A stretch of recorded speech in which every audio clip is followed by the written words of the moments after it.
kembali di video ini. Hari ini kita akan membahas isi dari sebuah jurnal menarik berjudul Aspek Hukum Pengangkutan Limbah B3 Lintas Batas Negara dalam Hukum Lingkungan Internasional. Jurnal ini diterbitkan di Neliti dan ditulis oleh penulis yang fokus pada hukum lingkungan. Limbah B3 atau limbah bahan berbahaya dan beracun adalah isu global yang sering melibatkan pengangkutan lintas batas negara yang bisa menimbulkan risiko ke lingkungan dan kesehatan. Mari kita bahas isi jurnal ini secara ringkas, mulai dari pengantar hingga kesimpulan.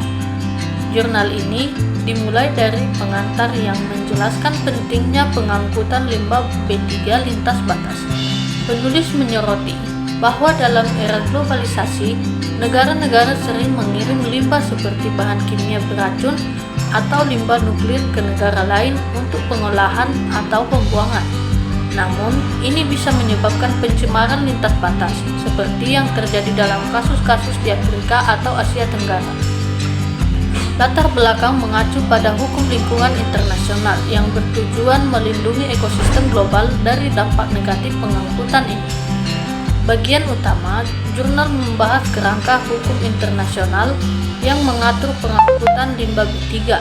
Salah satu yang utama adalah Konvensi Basel 1989 tentang pengendalian pergerakan lintas batas limbah berbahaya dan pembuangannya.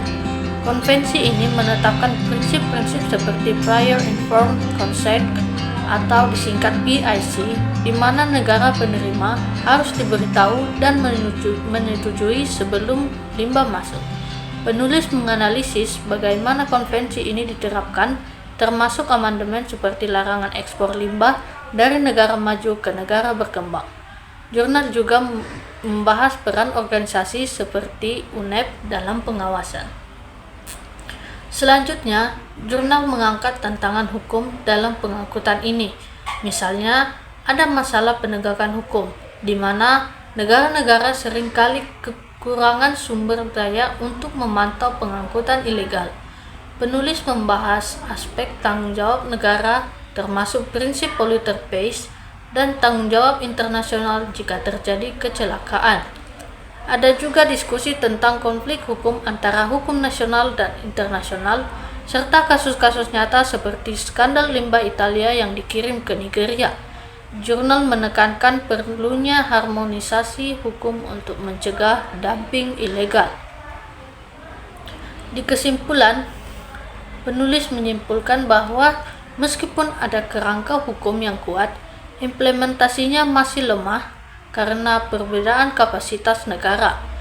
Rekomendasi termasuk memperkuat kerjasama regional seperti melalui ASEAN atau Uni Eropa dan meningkatkan sanksi bagi pelanggar. Jurnal ini menekankan agar negara-negara berkembang lebih aktif dalam negosiasi internasional untuk melindungi kepentingan mereka. Secara keseluruhan, jurnal ini memberikan wawasan mendalam tentang bagaimana hukum internasional berusaha mengatasi risiko pengangkutan limbah B3 lintas batas. Ini penting untuk memahami tantangan lingkungan global dan bagaimana hukum bisa menjadi alat pencegahan. Jika Anda tertarik, saya sarankan baca jurnal lengkap di Neliti. Terima kasih telah menonton. Sampai jumpa. Bye-bye.